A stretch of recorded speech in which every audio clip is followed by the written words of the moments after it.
L'après-midi du 21 février 1965, des centaines de personnes se dirigent vers l'Audubon Ballroom à New York pour assister à une assemblée qui va marquer l'histoire des États-Unis.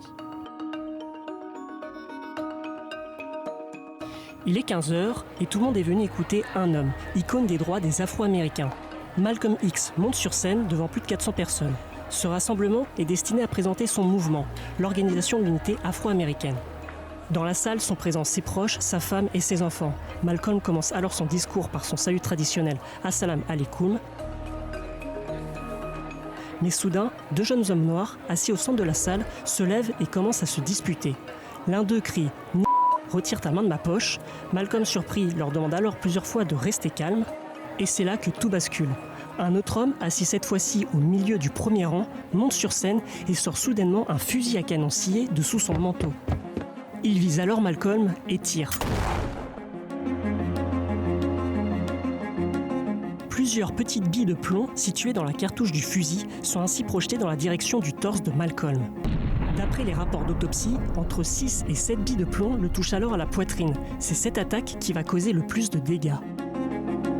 Du fait de la force de l'impact, Malcolm est projeté en arrière et s'écrase contre le sol. Pendant qu'il s'effondre, les deux autres assaillants, ayant précédemment créé la diversion, accourent vers lui et ouvrent également le feu. Un avec un pistolet calibre 45 et l'autre avec un Luger.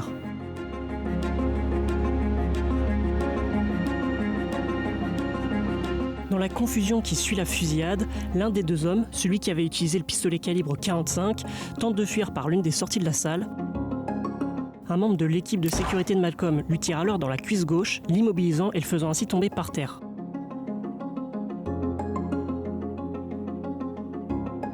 En tombant, le tireur lâche son arme, donc son pistolet calibre 45, et est plaqué au sol, lynché par la foule puis remis aux forces de l'ordre. En revanche, les deux autres tireurs parviennent à s'enfuir de la salle en profitant de la panique générale. L'un s'échappant par une des sorties latérales, tandis que l'autre parvient à fuir par l'arrière du salon des femmes sans être arrêté. Le corps de Malcolm sera par la suite amené à l'hôpital où sa mort sera annoncée. En tout, environ 21 balles l'ont touché, essentiellement dans sa poitrine et ses bras. En récapitulant tout ce qu'on sait jusqu'ici, 3 personnes ont tiré sur Malcolm X. 2 ont réussi à s'enfuir et la 3e personne, elle, a été arrêtée par un agent de sécurité de Malcolm et remis aux forces de l'ordre. Le suspect arrêté se nomme Thomas Hagan, un ancien membre de la Nation of Islam, l'organisation dans laquelle Malcolm X avait milité autrefois. Bien qu'il ait refusé de dire qui étaient ses complices, des témoins ont cependant donné à la police des descriptions suffisantes pour conduire à l'arrestation de 2 personnes, Mohamed Abdulaziz et Khalil Islam, tous les deux également membres de la Nation of Islam. Compte tenu de son arrestation sur place, Thomas Hagan a plaidé coupable, mais a maintenu que ni Aziz ni Khalil n'étaient impliqués dans l'assassinat de Malcolm X. Pendant des décennies, Aziz et Khalil ont toujours clamé leur innocence, appuyés par des témoins proches de Malcolm X. Mais les 3 hommes ont néanmoins été condamnés à la prison à vie après un procès commun. En 2021, après de nombreuses années de lutte pour prouver leur innocence, Mohamed Abdulaziz et Khalil Islam ont été disculpés, révélant que des éléments cruciaux de l'enquête ont été ignorés ou dissimulés. En effet, plusieurs témoignages et preuves ont été occultés, et des incohérences dans la sécurité de ce 21 février n'ont fait qu'alimenter les doutes. Par exemple, le jour de l'assassinat, la présence policière était inhabituellement réduite à l'extérieur de l'Audubon Ballroom. Normalement, près de 2 douzaines d'agents sont réquisitionnés, mais ce jour-là, selon des témoignages, seulement 2 policiers étaient sur place, un possiblement sur le toit et l'autre sur le trottoir devant l'immeuble et aucun à l'intérieur de la salle. Un autre point sombre de cette affaire est la disparition énigmatique du pistolet Luger. Comme on le sait, 3 armes ont été utilisées durant l'assaut. Tout d'abord le fusil à canon scié, c'est l'arme qui avait fait le plus de dégâts, doté de balles calibre 12. Suivi par le Colt M1911 utilisé par Thomas Hagan, celui-ci muni de balles calibre 45. Et enfin, on a le fameux pistolet Luger, tirant des balles 9 mm, qui a été retrouvé après l'attaque et réquisitionné par la police. Le problème est qu'il a mystérieusement disparu des pièces à conviction et n'a jamais été mentionné dans les rapports ultérieurs du NYPD. Ces négligences et interrogations soulèvent une question cruciale. Pourquoi tant de personnes en voulaient à Malcolm X au point de l'assassiner ?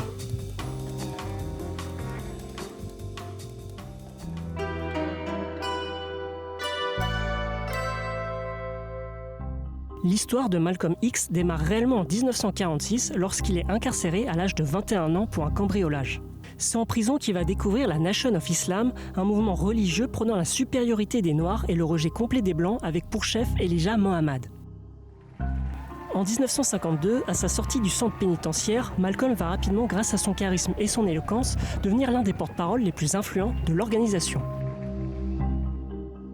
Avec le temps, sa relation avec Elijah Muhammad se dégrade jusqu'à son départ du groupe. En 1964, il fonde ainsi son propre mouvement, l'Organisation de l'Unité Afro-Américaine, ou OAAU, basée sur des idées plus inclusives et moins radicales.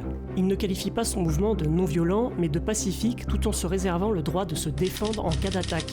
Malcolm devient de plus en plus influent et le FBI le considère comme une menace. Malcolm est alors vu comme un traître par la Nation of Islam et son chef, Elijah Muhammad, veut le voir mort. Pour preuve, ce document du FBI relatant une conversation téléphonique entre lui et un responsable de la mosquée de Boston. La seule façon de l'arrêter, c'est de s'en débarrasser, comme Moïse et les autres l'ont fait avec leurs traîtres.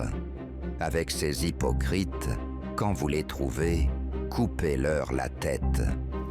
En plus de ça, une semaine avant sa mort, 3 bombes sont lancées sur sa maison dans le Queens, ce qui déclenche un incendie alors que lui et sa famille sont à l'intérieur. Personne n'est blessé, mais cet événement marque un tournant dans la vie de Malcolm qui se considère comme un homme mort. La veille de son assassinat, Malcolm loge à l'hôtel Hilton de New York sous un pseudonyme. Anéanti par l'incendie criminel, il prend un sédatif et s'endort. Son repos est cependant interrompu par la forte sonnerie du téléphone. « Réveillez-vous, Mr. Small », dit l'interlocuteur avant de raccrocher.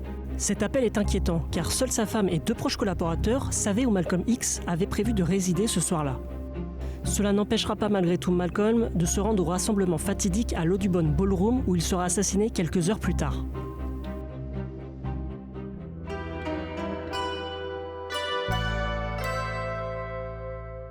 Tout comme la Nation of Islam, le FBI considère également Malcolm comme une menace et cette lettre envoyée à J. Edgar Hoover, le directeur du FBI, témoigne de l'inquiétude partagée par certains citoyens.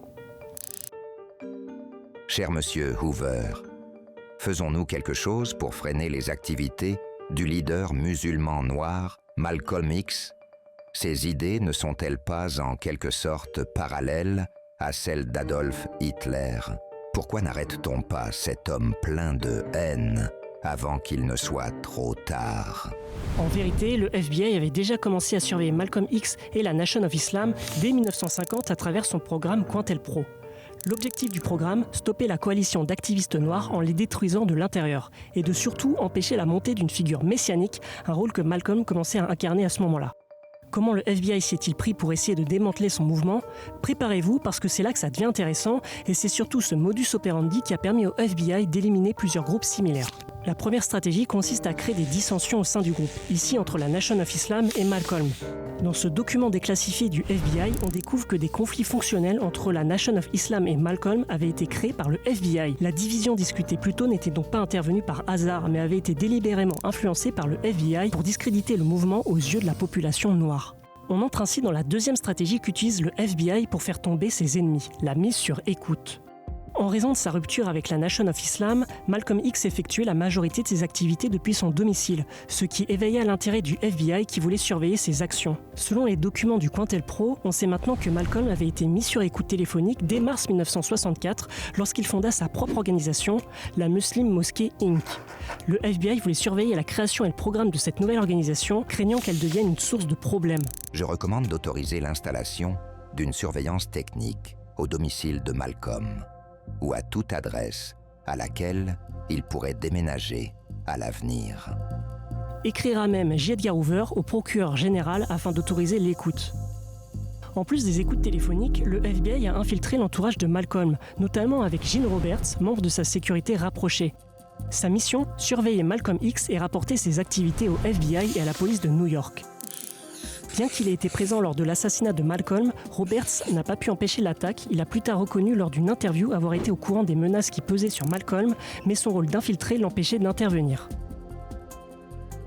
Un autre agent infiltré est le détective Raymond Wood, dont l'objectif était d'encourager les dirigeants et les membres des groupes de défense des droits civiques à commettre des actes criminels. Selon sa lettre post-mortem, ses supérieurs au sein de la police de New York l'ont impliqué dans un complot visant à faire exploser la Statue de la Liberté, ce qui a conduit à l'arrestation de 2 membres clés de l'équipe de sécurité de Malcolm, quelques jours seulement avant qu'il ne soit abattu. J'avais pour mission d'inciter les 2 hommes à commettre un crime fédéral, afin qu'ils puissent être arrêtés par le FBI et tenus à l'écart de la sécurité de la porte de l'Audubon Ballroom de Malcolm X le 21 février 1965. En 2021, 2 des 3 hommes condamnés pour l'assassinat de Malcolm X, Khalil Islam et Mohamed Abdulaziz, ont été innocentés après que des preuves cruciales dissimulées pendant des décennies ont été révélées, prouvant qu'ils n'étaient pas présents lors de l'assassinat. Hagan avait indiqué qu'il y avait en vérité 5 personnes impliquées dans l'assassinat, mais la police n'a jamais tenu compte de son témoignage et a toujours mis en avant la version de 3 suspects. Des témoins oculaires ont confirmé qu'il y avait effectivement plusieurs tireurs, et un rapport du FBI mentionne 4 hommes armés tirant sur Malcolm X. En plus, des journaux et des témoignages mentionnent également qu'après l'attaque, 2 hommes ont été immédiatement arrêtés. Mais l'identité du second individu, qui n'a jamais été jugé, reste un mystère. Certains avancent qu'il pourrait s'agir d'un agent infiltré qui a été discrètement relâché. Ces révélations, combinées à l'implication d'agents infiltrés comme Raymond Wood, montrent que des forces policières et fédérales ont non seulement influencé l'enquête, mais ont peut-être permis l'assassinat de Malcolm X.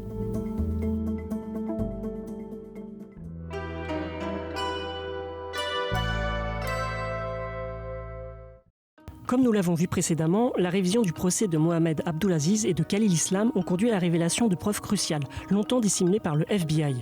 Contrairement au récit initial, l'implication d'au moins 4 personnes est désormais confirmée, bien qu'Hagan évoque la participation d'une 5e personne. Les individus impliqués étaient tous membres de la Nation of Islam. Nous avons donc Hagan lui-même, Leon Davis, William X et enfin Wilbur.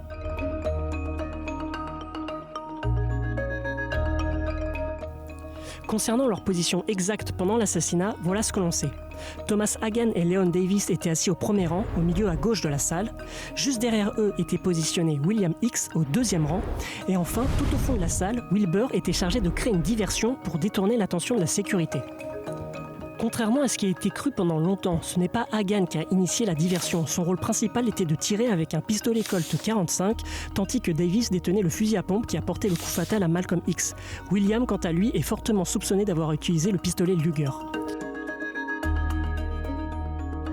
Il est désormais établi, grâce aux preuves et témoignages, que la Nation of Islam est responsable de l'assassinat de Malcolm X.